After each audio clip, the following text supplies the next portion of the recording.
एक समय की बात है। प्राचीन चीन में लियांग नाम का एक आदमी रहता था।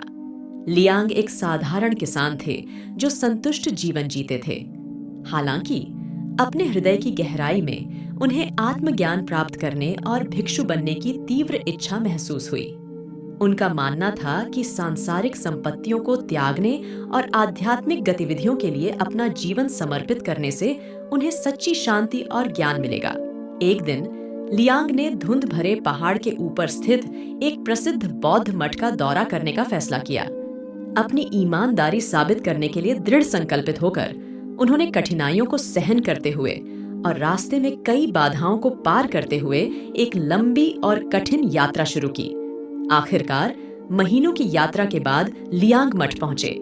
उसके कपड़े घिसे पिटे और फटे हुए थे और उसका शरीर थका हुआ था। वह प्रवेश पाने के लिए मठ के द्वार के सामने खड़ा था। मठाधीश, एक बुद्धिमान और दयालु व्यक्ति, ने लियांग की शक्ल देखी और उससे पूछा, मेरे बेटे, तुम आत्मज्ञान क्यों चाहते हो? लियांग ने विनम्रतापूर्वक उत्तर दिया, आदरणीय महोदय, मैं खुद को पीड़ा के चक्र से मुक्त करने के लिए उत्सुक हूँ। मैं अपना जीवन सत्य की खोज के लिए समर्पित करना और आत्मज्ञान प्राप्त करना चाहता हूँ। मठाधीश ने लियांग के दृढ़ संकल्प को पहचानते हुए सिर हिलाया। हालांकि उन्होंने लियांग के संकल्प का परीक्षण करने का निर्णय लिया। उन्होंने कहा, एक भिक्षु बनने के लिए आपको बलिदान देने की अपनी तत्परता साबित करनी होगी। आपको अपनी प्रतिबद्धता के संकेत के रूप में अपनी सबसे प्रिय संपत्ति छोड़नी होगी। लियांग इस अनुरोध से अचंभित रह गए, लेकिन उन्हें पता था कि उन्हें अपना सच्चा समर्पण प्रदर्शित करना होगा। उसने अपनी सबसे बेशकीमती संपत्ति के बारे में गहराई से सोचा। एकमात्र संपत्ति जिसे उसने वास्तव में संजोकर रखा था, उसका प्रिय घोड़ा मिंग। मिंग सिर्फ एक घोड़ा नहीं था, यह एक वफादार साथी था जो हर सुख दुख में लियांग के साथ रहा था।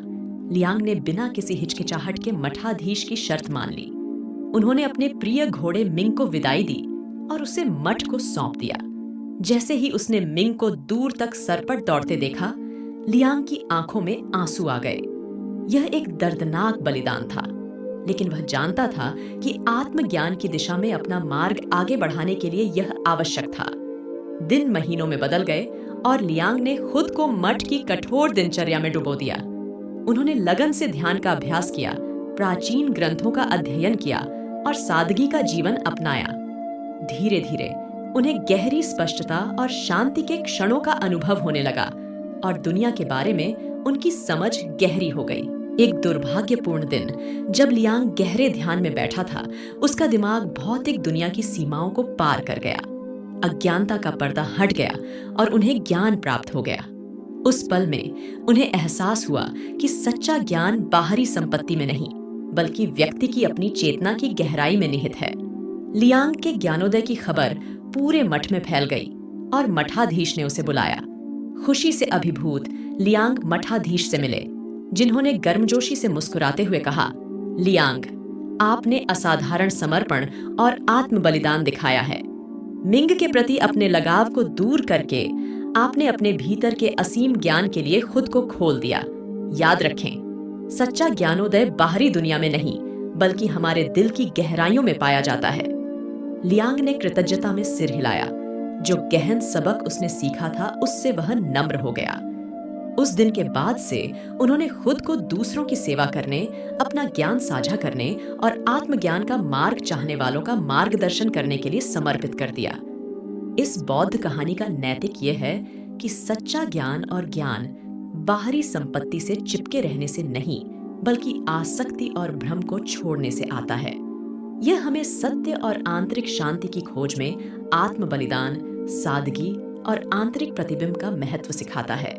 भौतिक संपत्तियों के प्रति अपनी आसक्ति को मुक्त करके हम स्वयं को अपनी चेतना की विशालता और पीड़ा से अंतिम मुक्ति के लिए खोलते हैं।